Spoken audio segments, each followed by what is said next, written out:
안녕하세요. 한의사 이경입니다. 자, 오늘도 전번 시간에 이어 전혜연 원장님 모셨습니다. 안녕하세요, 원장님. 예, 안녕하세요. CS 한방병원 전혜연 원장입니다. 자, 오늘은요. 항암화학요법 중에 발생하는 부작용 중에 하나죠. 말초신경벽증에 대해 말씀해 주시겠다고요? 예, 맞습니다. 항암화학요법은 암을 치료하는 데 있어서 아주 중요한 방법입니다. 수술을 한 후에 잔존암을 없애기 위해서 혹은 최근에 수술을 하기 위해서 선행 항암의 목적으로 진행합니다. 반드시 필요한 치료이면 두말할 필요 없죠. 하지만 아쉽게도 많은 부작용이 존재하는 것 또한 사실입니다.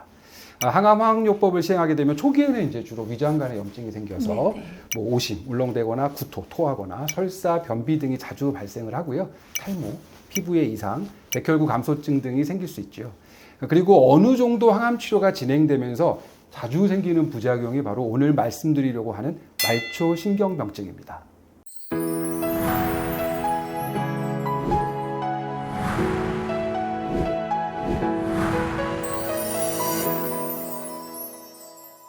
이름 그대로 팔다리로 퍼지는 말초신경의 손상을 말초신경병증이라고 하는데요. 자, 가장 흔하게는 당뇨병의 합병증으로 나타나는 말초신경병증이 있죠. 자, 주된 증상은 손발 저림, 감각장애, 냉감, 그리고 심한 통증입니다. 예. 그런데 연구에 따라 다양하긴 하지만 이 항암 화학요법을 받고 계신 환자분들 중에 좀 베리에이션이 넓긴 해요. 40에서 70% 정도가 이 말초신경병증을 경험한다고 합니다.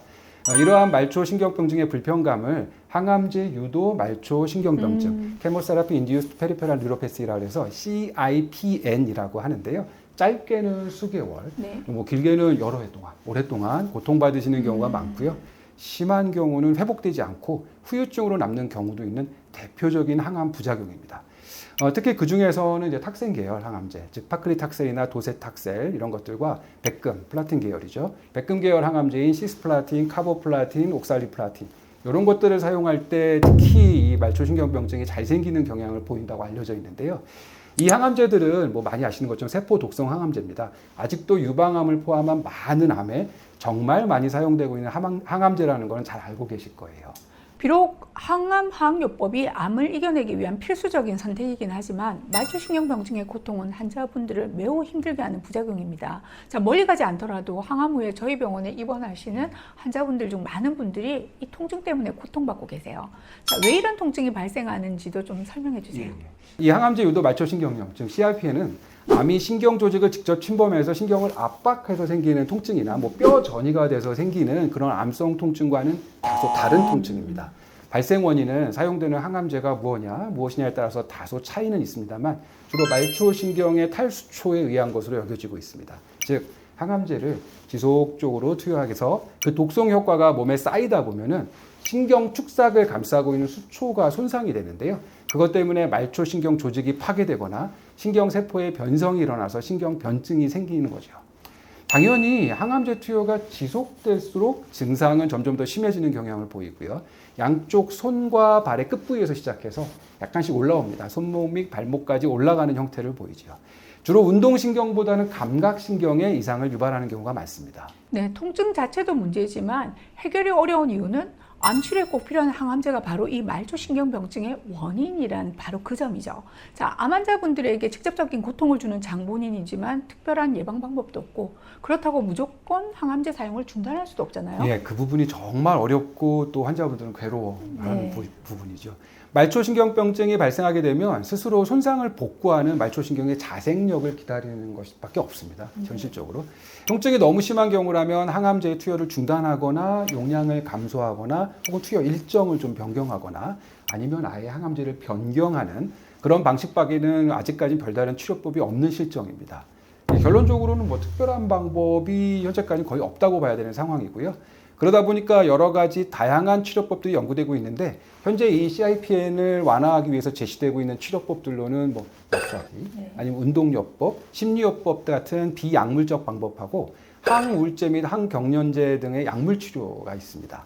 하지만 대개의 명확한 효과가 증명되지 못했거나 사용에 약간 제한이 있는 경우가 많습니다. 사실 한방병원을 선택하시는 이유 중에서 이러한 통증 관리에 대한 필요도 포함되어 있습니다. 방금 원장님께서 말씀하신 대로 양방적인 치료에서 뚜렷한 해답이 나오지 않는 이 통증 관리, 한약적인 접근이 가능하잖아요. 예, 맞습니다. 바로 이 침치료가 이 CIPN에 좋은 효과가 있다는 겁니다. 이에 대한 연구도 많이 진행되고 있고요. 2020년에 발표된 그 항암 화학요법 유발 말초 신경병증에 대한 침 치료의 효과를 체계적으로 메타 분석한 논문이 있습니다. 여기서 침 치료를 시행한 그룹의 삶의 질이 그렇지 않은 그룹보다 아주 유의미하게 좋아졌다는 것이 확인됐고요.